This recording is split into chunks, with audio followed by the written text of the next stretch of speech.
আদম গাছে তা করে ফঙ্কি, আদম ডালে বাসা। ফঙ্কিরে দেখিবার লাগি মনে বড় আশা রে, সুজন ফঙ্কি বন্ধুরে। দেখিতাম দেখিতাম করি কপালে নাই লেখা, খাস করি মিন্নতি করি একবার দেও দেখারে, সুজন ফঙ্কি বন্ধুরে। শীতালং ফকিরে তাইন বয়াতির মধ্যে কইসন আদম গাছে তাকর ফঙ্কি দি মুরা দেয়া থাকছে। আদমর ভিতরে যে রুহ যেটা আছে যান, এই রুহটা বাহির হইয়া যখন যাইব, সেই রুহটার কোনোদিন ভিতরে ঘুরিয়া জমিন আসতো নাই, জমিনের কোনোদিন ভিতরে ডুবতো নাই। এই রুহটাই ফঙ্কিটা দেখার লাগি জীবনে বারবার চেষ্টা যত করো না কেন, বহুত করলাম রে, রুহটা তো আমরা কোনোদিন দেখতে পাইলাম না, আখিরার পক্ষে এটা দেখাও কোনোদিন সম্ভব নাই। তাই আল্লাহর বন্দেগান মানুষ মারা যাওয়ার পরে যেই সময় গোসল দেওয়াইয়া গায়ের মধ্যে খাফনটা লাগায়, তখন ময়্যিতের রুহা নিয়ে খান্দন আরম্ভ করি। এই খান্দন কিন্তু আমরা শুনতাম না। ময়্যিতের রুহানি খেলে খান্দে দেখুন জানি কোনো বাড়ির মধ্যে গার্জেনটা ছয়, খেয়রের একটা মেয়ে উপযুক্ত হয়েছে, 18 বছর পূর্ণ হয়েছে, একটা ছেলে পছন্দ করিয়া দিন ধার্য করছেন, ঠিক বিবাহর দিন মেয়েটা খুব বেশি খান্দে। এই দিন মেয়েটার খান্দন বন্ধ করা যায় না। কোনো বিয়া তিলা আসেনি বলে মেয়ে খান্দিছে না? জিও জি আছে আছে, একটা বিয়া হয় না খান্দন নি কোনো কোন যায়, যেটা বিয়া লুকাইও কোর্ট ম্যারেজ হয়, এটা বিয়া তার খান্দন নি, জি নাই তার খান্দা হন না, খালি আশা খালি খালি দস্তখত দেওয়ার আশা হলা রাড়ি করতে হয়। এটা বিয়াত খান্দন নাই। বিয়ার দিন যে খান্দন, যেটা বহুত দুঃখে খান্দন, এর জন্য আল্লাহর বন্দেগান যখন ময়্যিতেও সময় খান্দে, গায়ের মধ্যে খাফন লাগাইবার লগে লগে খান্দন আরম্ভ করে। আর মেয়েটার যেই দিন বিবাহর দিন, গায়ের মধ্যে বিবাহের সাজগুলা লাগানি মাত্র মেয়েটা খান্দন আরম্ভ করে। মেয়েটা এখানে খান্দে রে, বলে এই মুহূর্তে আমারে আমার বাড়ি ছাড়িয়া বিদায় দিলাইবা। যখন ফালকির মধ্যে গাড়ির মধ্যে তোলা হয়, মেয়েটা খান্দন আরম্ভ করে খান্দে। এরপরে গাড়িত খান্দি খান্দি নতুন দেশ নতুন স্বামীর বাড়ি যায়।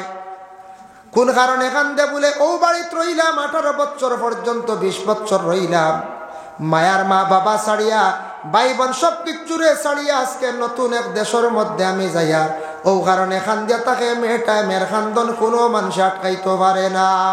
ঠিক তদ্রুবলা কবরবাসী যে মসজিদ যেটা আছে, মসজিদে ওলা খান্দিব বাবা, ও কারণে খান্দে বলেও বাড়ির মধ্যে 60 বছর 70 বছরের জিন্দগি খাটাইলাম, আজকে সেই মায়ার বাড়ি ছাড়িয়া, ওলা দখল ছাড়িয়া, সব কিচ্ছু ছাড়িয়া আমি এখন নতুন দেশ নতুন জায়গার মধ্যে যাই। আর করার মধ্যে তোলার পরে মসজিদে বাড়ি তাকি খান্দি খান্দি বিদায় হইয়া কবরিস্তান পর্যন্ত যায়।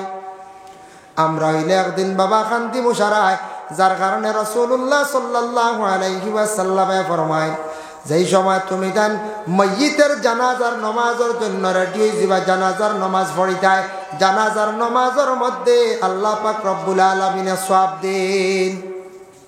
জানাজার নমাজের সওয়াব আছে, জানাজার নমাজের সওয়াব আছে বলে কিলা বুখারী শরীফের হাদিস প্রথম পারার মধ্যে আনছেন, জানাজার নমাজ যদিও ফরজে কিফায়া, কিন্তু ফরজে আইন না, কিন্তু সওয়াব আছে খুব বেশি। আর মা বোন হল মহিলা মারা যাওয়ার পরে করার পিছে থাকতো, আমরা আগেয়া যাইতাম জিন্দা হল। আর যদি পুরুষ লোক মারা যাওয়ার পরে করার আগে থাকতো, আমরা সারা জিন্দা হল পিছে থাকতাম। ও তরিকাটা আমরা সবে মানতাম। ময়্যিতের করারও ভাললে দড়ি দড়ি যাইবা, কইতরা যখন মানুষ জানাজার উদ্দেশ্যে রওনা দে, তার কদমে কদমে সগীরা গুনাহ আল্লাহ মাফ দেন, সুবহানাল্লাহ। আর জানাজার নমাজের মধ্যে সওয়াব আছে। আল্লাহর রাসূল ফরমায়, ক্বালা মান ইত্তাবা জানাজাতা ঈমানান ওয়া ইহতিসাবান হাত্তা ইউসাল্লি আলাইহা ওয়া ইফরুগা মিন দফনিহা ফাইন্নাহু ইয়ারজিউ মিনাল আজরি বিকিরাতাইনি। রাসূলুল্লাহ ফরমায়, কোন মানুষ জানাজার নমাজের উদ্দেশ্যে রওনা দিল, গিয়া নমাজ পড়ি লাইল, আর দফন পর্যন্ত 3 মুষ্টি মাটি দিল, ই বন্দার আমল নামার মধ্যে মানে 2 কিরাত নেকি আল্লাহ দান করিলেন। 2 কিরাত নেকি, 2 কিরাত নেকি কইতে সাহাবায়ে কেরাম হলে প্রশ্ন করলা ইয়া রাসূলুল্লাহ দুই কিরাত তো কইলা এক কিরাত নাকি কতটুকু কইব আল্লাহর রাসূলে কইলা কুল্লু কিরাতিন মিসলু উহুদিন এক কিরাত নাকি লুগা এক উহুদ পাহাড়ের সমতুল্য হোকা সুবহানাল্লাহ। তারপরে কইতা কেউ যদি জানাজার নামাজ পড়িয়া যাইন গিয়া ইলা প্রায় মানুষ যাইন গিয়া যাইনি না নিয়ম হইছে 3 মুষ্টি মাটি দিয়া গেলে সওয়াব বেশ। আচ্ছা বিশেষ কোনো কারণবশত যাইতা গিয়া তবে ও মইয়িতর কোনো অলিরে হইয়া যাওয়ার চেষ্টা করবা বলে আমার বিশেষ কারণ আমি যাই আর গিয়া সুম্মা রাজা ক্বাবলা আন তুদবানা ওয়া ইন্নাহু ইয়ারজিউ মিনাল আজরি বিকিরাতিন। কোন বান্দা যদি জানাজার নামাজ পড়িয়া যান গিয়ার মাটি যদি দেন না তানা আমল নামার মধ্যে এক কিরাত নাকি দেওয়া হইব এক কিরাত কমি যায় এক কিরাত নাকি কমি গেল। মানুষ মরণের পরে খান্দন মায়ার কারণে খান্দন তবে খান্দনের মধ্যে সওয়াব আছে কিলা খান্দিতা আমরা দেশ কিছু মানছে মাটিত পড়িয়া খান্দন নেন খান্দইতে সময় কিছু সিলক গাইয়াও তো খান্দন নেন কিতা হইয়া খান্দিতা তাও কিতাবও আছে। দেখো আমরা দেশ কিছু মা বই নকলে খান্দন বলে বাবা বাজার তাকি আইসেন দেওয়া ব্যাগ তৈছ না আর মিঠাই আনসলাম মিঠাইয়ের মশা খাইতা পারছেন না তা কই দেন কোনো মহিলা হলে কই দেন হয়। এরপরে বাবা সুঙ্গা সুঙ্গা সুঙ্গা খাইতা কইয়া সুঙ্গা আনলা সুঙ্গা খাওয়ার হুকুম হইল না হাই রে হাই কইয়া খান্দিতরা ইটা কইয়া খান্দিতা না মানুষের বালা সিফত কইয়া বালা আমলের কথা তুলিয়া ধরিয়া খান্দিতা ওটা হরিস তকলে লেখো সুবহানাল্লাহ।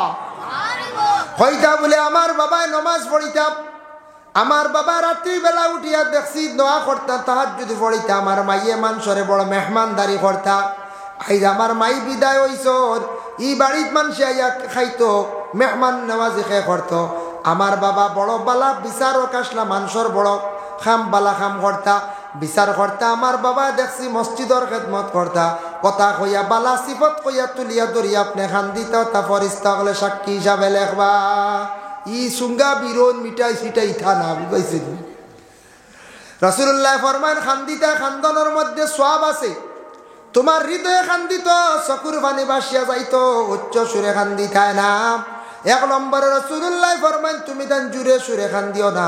2 নম্বরে ফরমান মাটিত পড়িয়া দরিয়া তুমি তান খান্দিও না মাটিত পড়িয়া গড়িয়াইয়া দরিয়া খান্দন নেন ইটা খান্দন নিজে করছো ইটা কিছু খান্দন বেশি আপনার মা বই নকলে খুব বেশি খান্দন যার কারণে বিশেষ করে আল্লাহর বন্দেগান জানাজার নমাজ শেষ হয়ে গেল জানাজার নমাজ আমরা প্রায় মানছে গলত করিলাই ভুল করিলাই আর বাহা তকবীরাতে আমরা পড়েছি জানাজার নমাজও 60টা তকবীর দেওয়া হইল গিয়া ওয়াজিব 60টা তকবীর না গিয়া পাইলা জানাজা অর্ধেক শেষ 2 তকবীর ছুটি গেছে গিয়া 2 তকবীর আপনার ছুটি গেছে আপনি পয়লা নিয়তর তকবীর দিলা আর বাদের তকবীর 2টা ছুটি গেছে গিয়া সালাম পিরাইল্লা ইমাম সাহেব আমরা লগে সালাম পিরাইলে শেষ ও তো শেষ না জি না সালাম পিরাইতা না ইমাম সাহেব সালাম পিরাইছুন ডানে বামে আপনি সালাম পিরাইতা না আপনি সল্লি আলা সুবহানাকা আর পড়ার প্রয়োজন নাই তকবীর 2টা ছুটিছিল কিবা তো 3টা ছুটিছিল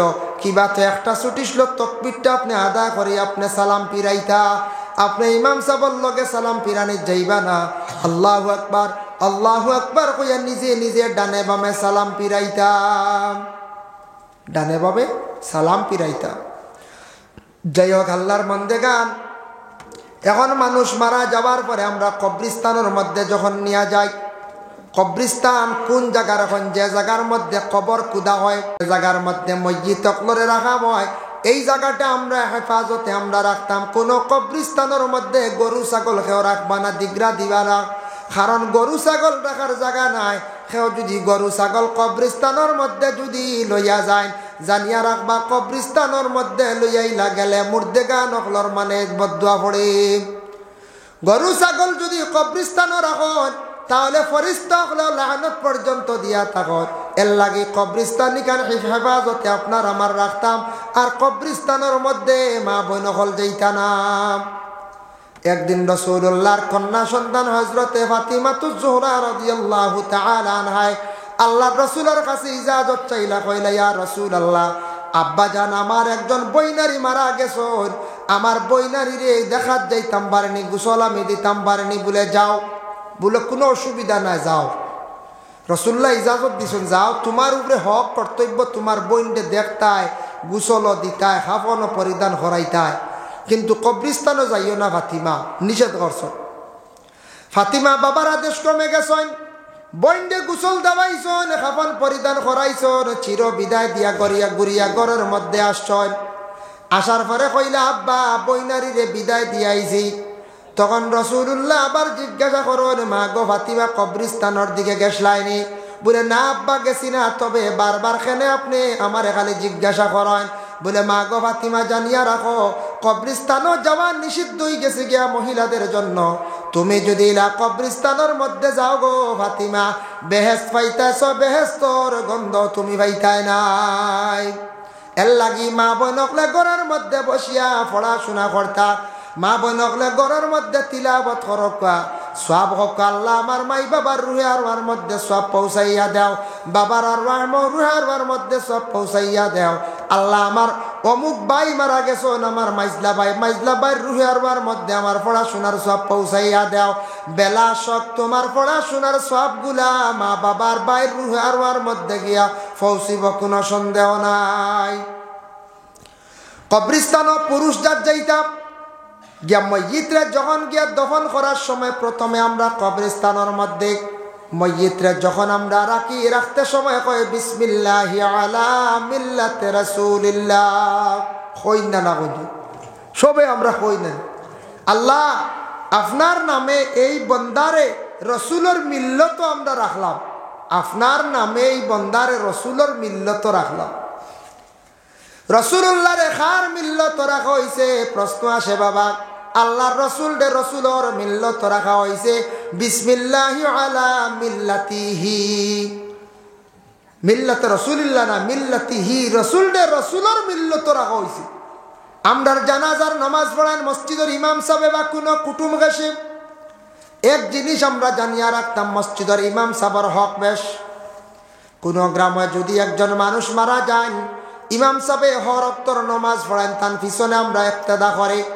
আর জানাজার নমাজ পড়াইতে সময় আমরা খবর দিয়া বড় ধরনের সাপ বুজুর্গরা লইয়াই আনিন না না। আচ্ছা আনতাত মনে কইছে, তবে ইমাম সাহেবের উপরে হক, সারা বছর নমাজ পড়ায় আর জানাজার সময় দেখা যায় বড় বুজুর্গ সাপ, বুঝা যায় আর মনে ইমাম সাহেব জনাজা পড়াইনি পারইন না। ইমাম সাহেব মনে জনাজা পড়াইলে আর ওইতো না, ওলা না কিছু মানুষের তাকি যায় ওলা।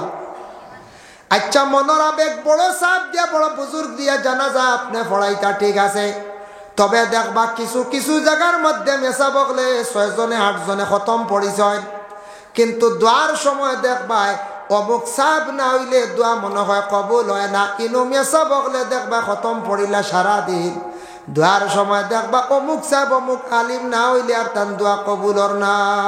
এটা হইল দুসরা মাত। আখতে একদিন বড় তৈয়ার করছেন, শিরনির তৈয়ার করছেন, বড় সমাগম মহফিল, বড় এক বুজুর্গ সাহেবরে আনছেন। এমনিও বলা সবসময় কোরআন খতম করিয়ার পড়াইয়ার আমরা মনে করি মসজিদের মেসাবার লাগাবাড়ি সাহ ইটার দোয়াও আল্লাহ গছিত না, বড় একজন আনাও লাগবে, আমরা ওলা দাঁড়ান হয়ে যায়। কারণ এর আগে পড়িলে ইটা কিতা কবুল হয়েছে রাখ ওইছি ওলা আমরা একটা মনোভাবাই। ইমাম সাহেবের উপরে হক বেশ, ফাল্লাক রাবু আল্লাহ রাব করিবে জানাজার নমাজ পড়াইতা। করিব কারে কয় আপন ছেলে, আপন ছেলের গড় নাতি, আপন মেয়ের গড় নাতি, আপন বাতিজা এরই লগে করিব। এরা যদি আলিম তখন হাফিজ তখন জানাজার নমাজ পড়া কোয়া, নতুবা ইমাম সাহেবের উপরে হক বেশ। ইমাম সাহেব খারে কয়, ইমামও ব্যক্তিরে কয় আজকে মাগরিবর এশার নমাজ যেন পড়াইছেন, যদি তান ইজাজত দেন কোনো বড় বুজুর্গ সাহেব তেন নমাজ পড়াইতে পারবা, ইজাজত না দিলে যত বড় বুজুর্গ কাকেও নমাজ পড়াইতে পারতা নাই, ইমাম সাহেবের আগে যাওয়ার তান আর অধিকার নাই। এই নেই লাগে ইমাম। আমরা ওই ইমাম রে কোনো কোনো জায়গা দুঃখ লাগে, আমরা জেলা মনে করে ব্যবহার করলে ইমাম সর্দার জিম্মাদার একজন বাদশাহ হিসাবে, যার কারণে ইমাম রে আমরা শ্রদ্ধা সম্মান দিতাম। ইমাম সাহেবওয়ালা মহল্লার মানুষরে শ্রদ্ধা সম্মান করবা, মায়া মহব্বত করবা, ইমামর লাগি দুর্ব্যবহার কখনো আমরা হরাজ যাইতাম না। কারণ এই নেই লাগিয়া আমরার সামনে গিয়া তাই নমাজ পড়াই, আমরা তার পিছনে আমরা ইক্তেদা করি দেখছেন নিমা। যার কারণে আমরার দেশ ইলাও মানছে ইমাম সাহেব মিয়া সাহেব বইয়া ডাকুন না, মোল্লা বইয়া ডাকুন দেখছেন, মোল্লা কয়া ডাকেন মোল্লা শব্দ বহুত বড় টিফিন গেলে কয়া মোল্লার টিফিন আইছিল বড় জলদি ঘুরি গেল কিতাবে বাড়ি ওটাও হয় কিছু মানছে বুঝাইছিল কমিটির মানুষ এখন কিতা হইলা খানি চাটি চাটি রাখলা না 60 ঘরের হামসায়ার খানি দেখা যায় 30 দিন আইয়া টিফিনি গুয়াই হয় কিতা লাগাইলা বেড়াছেরা আল্লাহ সারারে কোনো সম্পদ সমান দিছেনি কইছে সবর সম্পদ সমান দিছেনি জি না আল্লাহ ধনীও বা দিছেন গরিব দিছেন আল্লাহ ধন সম্পদ এক গুরুর দিছেন ধনী বানায়া দিছেন এক গুরুর আওকাত আছে বালা খাইতে ফাড্ডা বালা ইমাম সাবরে খানি দিতে পারবা ইলা গরিব অসহায় মানুষ আছে ফুরাফুরি খাইতে পারে না একাধারে 3 অক্তর খানি ইমে সাবরে দিত বালা দিতে পারত নয় ইমাম সাহেবের হয়তো কোনো জবর হইতে পারে ইমাম সাহেবে কই লইতে পারেন এর লাগে 70 ঘরের হামসায়া হইলে আমরা বাসি বাসি দেখবা 35 থেকে 40 ঘর আমরা টিফিন চালু করি না আমরা কই না না সাফে দেওয়া লাগবো টিফিন সাফে কিলা দিবা এখন গরিব মানুষে দিব কিলা আল্লাহ তারে গরিব বানাই লিছি ইখান কইতা না আমরা দেশ কিছু মানুষে কই নানি মেসাব টিফিন খাই দিছো টিফিন মেসাবে খাইনি টিফিনের খানি খাইনি নানি কোন যায় টিফিনের খানি খাই ও রাস্তার যদি কোনো মানুষ যদি আসে আখতা কইল আমি তোরা জরুরতে টয়লেটে যাইতাম আসলাম টয়লেটে কইলে খেয়ে বাড়িতে না কই যাক ও সামনে মসজিদ আছে মসজিদ টয়লেটের জায়গা দি কই নানি আমরা দেশের মানছি যাও কি মসজিদ আছে এর অর্থ ইয়া থাকছে গিয়া মসজিদে যে টয়লেটের ব্যবস্থা আছে পায়খানা ঘর যেখান আছে এখান বানাইয়া রাখছেন গ্রামের জরুরতর লাগিয়া মিয়া সাবল লাগি প্রতিবেশী হঠাৎ বাইরা কোনো মানুষ আসার লাগিয়া যার জন্য বিশেষ করে একটা মসজিদও আছে গতিকে কোন মসজিদে যাও গিয়া তবে মসজিদের মধ্যে পায়খানা করেন না আলাদা ঘর আছে আমরা দেশ ওইটা প্রচলন বানাই লাইছি যাও গি মসজিদ হইনি না তবে টাউন ও শহর মসজিদ যেটা আছে মসজিদ তো দেখবা গেলে কোনো সময় 2টা 3টা কামরা আছে পায়খানা ঘরের এর মধ্যে দেখবা 3টা মানে বন্দি থালা মারা একটা খোলা আছে নিয়ম হইছে একটা খুলিয়া রাখতা জরুরতে কোনো মানুষ যদি প্রয়োজনে যাইতো জরুরত ছাড়তো কোনো জায়গা দেখবা মসজিদ সারা তালা মারিয়া রাখি দিছেন ব্যবস্থা নাই এগুলো নিয়ম না একটা খুলিয়া রাখা হইতো যাই হোক আল্লাহর বন্দেগান রাসূলুল্লাহ সাল্লাল্লাহু আলাইহি ওয়াসাল্লামের মায়ের উম্মত হল আল্লাহর রাসূলের জানাজার নামাজ কে পড়াইছিল বলে খেও ইমামতি করছেন না রাসূলুল্লাহর জানাজা একলা পড়া হইছে এটা জানা আছেন আপনাদের জান রাসূলুল্লাহর জানাজার নামাজ কে ইমামতি করছেন না ইলা দলিল নাই কোনো আলিমে হইতে পারত না রাসূলুল্লাহরে প্রশ্ন করাইল ইয়া রাসূলুল্লাহ আপনার ওফাতর পরে গোসল খেয়ে দেওয়াইতো খাফন খেয়ে পরিধান করাইতো রাসূলুল্লাহ কইলা আহলে বয়ত আমার বংশরতা করবা সুবহানাল্লাহ জানাজা কে পড়াইব বলে না খেয়ে পড়ান লাগতো না তুমি তাই আমার গোসল খাফন পরিধান করার পরে যে জায়গাত আমার কবর দেবইব কবরের পাশে রাখি দিও প্রথমে আসমান তাকি মালাইকা হল ফরিস্তা হল সে আমার জানাজা করবা তারপরে তুমি তাই একজন করিয়া আমার জানাজা করিও আল্লাহর রাসূলের কাছে একজন সাহাবী মানে আবেদন করেন ইয়া রাসূলুল্লাহ আপনার ওফাতর পরে আমি আপনার কবরটা খুদিতাম তার নাম হইল আবু তালহা রাদিয়াল্লাহু তাআলা আনহু রাসূলুল্লাহর ওফাতর পরে সেই আবু তালহা তার নিজ হাতে রাসূলুল্লাহর কবর শরীফরে খুদিলাম আমরার কবর 3জন নাম হই আমরার কবর 3জন নাম হই রাসূলুল্লাহর কবর শরীফ রাখতে সময় 4 জন আসলা একজন হইলা হযরতে আলী আর একজন হইলা আব্বাস আর আব্বাসর 2 জন ছেলে আসলা সসম আর ফজল এই 4 জনে আল্লাহর রাসূল রে কবর শরীফের মধ্যে রাখছেন আমরার কবরের নিচে কোনো কিছু বিছাইয়া দেওয়া হয় না যত বড় মন্ত্রী হোক যত বড় আলিম সাহেব হোক যত বড় অফিসার হোক যত বড় পলিটিক্যাল লাইন রাজনীতিবিদ মানুষ হোক যত বড় ধনী হোক মানুষ মারা যাওয়ার পরে সারা কাফন পরিধান করাইয়া মাটির মধ্যে কবর রাখিয়া থাকেন কিন্তু রাসূলুল্লাহর কবর শরীফের নিচে একটা চাদর বিছাইয়া দেওয়া হয়েছে খেয়ে দিছেন বলে জহিরা মালুমাত সেই কিতাবের মধ্যে লেখছেন হযরতে সাকরান রাদিয়াল্লাহু তাআলা আনহু কইলা আমার কাছে এখন নাজরানি কাপড় আছে নাজরান দেশের নাজরানি কাপড় এই নইলা গিয়া রহমাতুল লিল আলামিন। তাই তো আমরার মতো সাধারণ নাই, নবীরে কিলারে মাটির মধ্যে রাখতাম। নবীর কবর শরীফের নিচে আমরা সারা পরামর্শ করি হইয়া চলো আমার চাদর খানটা বিছাইয়া দিলাই। আল্লাহর রাসূলের কবরের নিচে একটা চাদর বিছাইয়া দেওয়া হইল। সুবহানাল্লাহ। যার জন্য আল্লাহর বান্দাগান কবরের মধ্যে মইয়িতরে যখন রাখা হইব বাবা, আমরা হইলে একদিন কবরবাসী হইব। কিন্তু কবরের মধ্যে কোনোদিন এলাকার মধ্যে দেখলানি বলে আমরার গ্রামে একজন মাটি দিছি কবর তাকে উঠিয়া আইস, কবর তাকে উঠিয়া মাটিত্রা ইলা কোনো মানুষে দেখছেন না, দেখাও সম্ভব নাই। সম্ভব নি কোন চায়? জি না। হযরত ঈসা আলাইহিস সালাতু ওয়াস সালামর একটা তান কেরামত আল্লাহ দিছিলা, তাই মুজিজা দিছিলা হযরত ঈসা নবীর। তে তাইন মরা মানুষ তুলিয়া তাইন মাথাইতে পারতা, খবর তাকে ডাকিয়া হোকা সুবহানাল্লাহ। ঈসা নবীর কাছে একদিন এক বুড়ো মানুষ গিয়া কইলা, ও ঈসা দেখি যান তুমি মরা তুলিয়া মাথাইতে পারে, দেখি আমরা দেখাও। কইলা কোন খবর খোঁচাইন দেবা? পুরাতন একটা খবর দেখাইছ। তাইন গিয়া খবরকে ডাকা শুরু করছন, ই খবর খে আছো উঠো, আমি ঈসা কইয়া। এক ডাক দিলা, দুই ডাক দিলা, নাই। 3 নম্বর ডাকো একজন মানুষ খবর তাকে উঠিছন। উঠার লগে লগে দেখেন থরথরাইয়া খালি খাফিতরা, চুল দাড়ি সারা সাদা। হযরত ঈসা কইলা, আমি ঈসা ডাক দিছি, আমার নাম হইল ঈসা। তুমি খে খবর তাকে উঠিছ, তোমার নামটা খাও। বলে আমার নাম হইয়া থাকছে গিয়া সাম। বলে বাপর নাম কিতা? বলে হযরতে নূহ। বলে নূহ আলাইহিস সালাতু ওয়াস সালামের আওলাদ 4 জন আসলা, সাম, হাম, ইয়াফিস, কেনান। ও সাম যে ব্যক্তি তাইন কবর তাকি উঠিছ। আচ্ছা রে বা সাম, তোমারে ডাকিলাম, কবর তাকি উঠিতে দেরি করলে কারণ কি?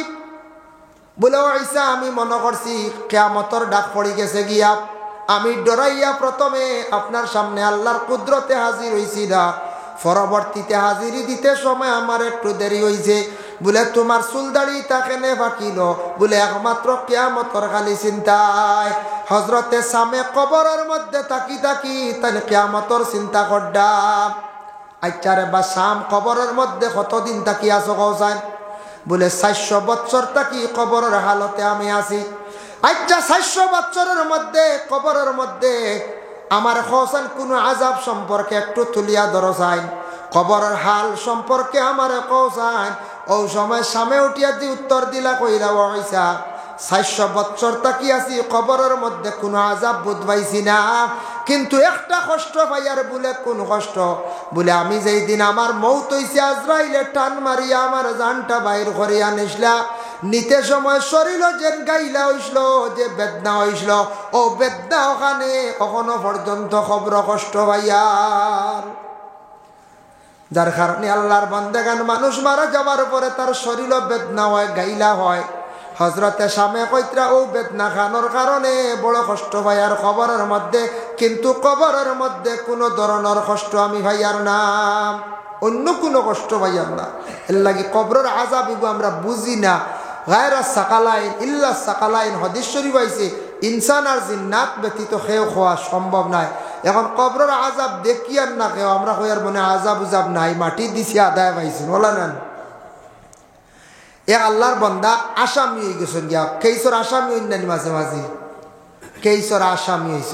আসামি হইলে দেখুন জানি বনেফিট ঘুরে না, লুকাইবার জায়গা মিলে না, খানো কোনবা পুলিশও ধরে নিবে। ই মানুষিকও কিছু সুজা আসলো, আসামি হয়ে গেছে গিয়া, কবরিস্তানও গেছে গে, কইছে কবরিস্তানও পুলিশ বেশ যাইন না, মানুষও যাইন না, হাসাও যাইন না, কবরিস্তানও মানুষ যাইন নি বাগানি, ইনু যাইন পড়াশোনা করা। গিয়া তার দশা খবর গর্ত পাইছে, গর্তর মধ্যে নিশ্চিন্তা কত সময় বসছে। হইলরে খালি আলিমক লেখন খবর আজাব, সাপ বিচ্ছু আর আগুন, কিচ্ছু বুঝবাই না। খবরের মধ্যে রইলাম, কিচ্ছু নাই। আর আখতা শুনে গুর গুর গুর গুর আওয়াজ, এখন গাড়ি আইছে, জিপ এখান আইছে, জীব তো পুলিশ তখন জানিবা উকি দিছে। আখতা পুলিশে দেখিলাইছন, পুলিশে মনে করছন ইনো কিগু লুকাইছে দেখি চাই, মনে হয় গো কোন আসামি হইতে পারে। পুলিশ আইসন আইয়া দেখুন গাতর মধ্যে মানুষ এগো টান দিয়া তুলছন, তারে বহুতা জিজ্ঞাসা করছন, কিচ্ছু সে হয় না, কিচ্ছু হয় না। কারণ হে কইতো কি হে তো আসামি, তো বে মুইয়া বইরিস। পুলিশের মধ্যে আইলই গু মনে হয় হাগল ছাগল কি গু, গল্লা দি কয় ডান্ডা দিছন গাতর মধ্যে, আবার ফালাইয়া গেছন গিয়া, পাগল কইয়া ফালাইয়া গেছেন। হে বেটা গাত থেকে উঠিয়ে গাঁত হাঁটি হাঁটি খোয়ার কি ধরনের ইটা আলিম হলে ডোর ডাকাই খবর কোনো আজাব উজাব নাই এটা চূড়া বুধবাইছে আংশিক চূড়া বলে কিতা বুধবাইছে বলে খবরের গাত রইতে রইতে কোনো কিচ্ছু বুধবাইছি না আখতা বুধবাইলাম গুড় গুড় আওয়াজ এখন গাড়িয়ে দেখলাম খেয়াইতরা সাইয়া দেখি খাকি ড্রেস লাগাই লিতা মনে হবে ফরিস্তা আইয়া আমার কিছু জিকার করছো না আমি কিচ্ছু উত্তর দিতাম পারছি না ডান্ডা কয়টা দিয়া গেছন গিয়া ও চূড়া আজা বইব একটা কি আর বেশি নাই বুঝাইছে ও চূড়া ডান্ডা হয়ে খাইবা আর কিচ্ছু নাই রে ভাই বুঝতা বুঝি খবরের আজা ইতা মানুষের আটি আটি কর খবর আজা এটা বিলকুল হুদ্দা হাসাও এর লাগিয়া বেটা এখন হাসা কিচ্ছু বুঝবাইছে না সাপ বিছা এটা কিচ্ছু নাই ও চূড়া ডান্ডা হয়ে খালি আছে ফিনিশিং বুঝাইছে ইতা বুঝুন খবরের আজা ওলাও মানুষ আসন দুনিয়ায় যার কারণে বিশেষ করিয়া কবর আযাবটা মহাসত্য এখন আমি আপনাদের সম্মুখে আমি দলিল আনিয়ার আমরা কবর বন্ধা হল রাখতে সময় আমরা ইয়াদ করি আল্লাহর কথা কই মিনহা খালাকনাকুম আল্লাহ আপনি আমরারে সৃষ্টি করছো ও মাটি দিয়া ওয়াফিহা নুঈদুকুম এই মাটির মধ্যে আমরা যাইমো ওয়া মিনহা নুখরিজুকুম তারাতান উখরা আল্লাহ সেই মাটির থেকে আমরা সারা একদিন বাহির হইব বাইর হইমুন না ওই মনে কোন দিন হইব কিয়ামতের দিন যার জন্য রাসূলুল্লাহর হাদিস বাবা আমি তার মফহুমটা কইয়ার মিশকাত শরীফের হাদিস রাসূলুল্লাহর একজন সাহাবী আসলা যে সাহাবীর নাম হইল হযরতে সাআদ ইবনে মুআজ রাদিয়াল্লাহু তাআলা আনহু সাআদ যেই দিন ইন্তেকাল হই গেছেন তান জানাজার নামাজের মধ্যে ৭০,০০০ ফেরেশতা জানাজার শরীক হইলা আল্লাহর রাসূলের সাআদের কবরের পাশে বসিয়া সাহাবায়ে কেরাম হকলারে কইলা ও সাহাবী হল তুমি তার পড়াশোনা করো আমার সাআদ রে সাহায্য করো আমার সাআদ রে কবরে চাপা মারি দিছে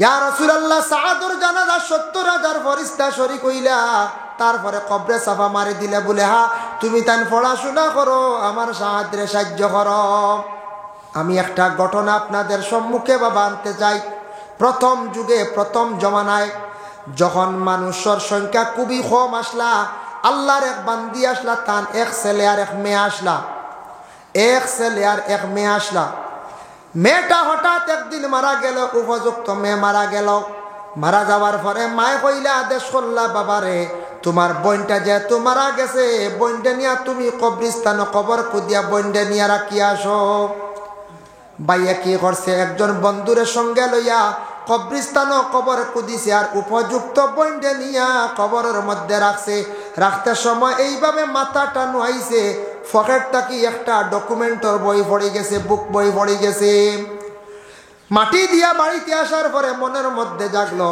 নিশ্চয় আমার বোনের কবরের মধ্যে আমার ডকুমেন্টর বই পড়ে গেছে গিয়া ওটা জানার জন্য আলিম সাহেবের কাছে গিয়া কইল আলিম সাহেব আমার বনির কবর রাখতে সময় একটা বই পড়ে গেছে আমার বনির কবর ওটা তুলিয়ে আনতাম পারিনি যাই যাচ্ছেনি বলে আনতে পারবা তবে না আনাগান বালা তুলিয়ে আনতে পারবা তবে না আনাগান বালা জানাজার পরে ময়িতের মুখ দেখা যাই যাচ্ছে তবে না দেখা খান বালা খেয়ে দেখতে পারবা জানাজার পরে ময়িতের মুখ দেখতে পারবা আপন ছেলে আপন মেয়ে মুহররিমাতর মধ্যে যারা আছেন যে 14 জন সম্পর্কে আগর মৌলানা সাহেব আলোচনা করছেন মেয়ে আইছে দূর দেশ তাকিয়া আয়া দেখছে জানাজা শেষ হয়ে গেছে আওলাদ আইছে বিদেশ তাকিয়া আয়া দেখছে বলে মানে কি করছে বলে বাবার জানাজা শেষ হয়ে গেছে মুখ দেখতে পারবো তবে না দেখা খান বালা আল্লাহর রাসূলের হাদিস হইল মানুষ মরণের পরে যখন জানাজা পড়ই যাইব তার চেহারা পরিবর্তন হয়ে যাইতে পারে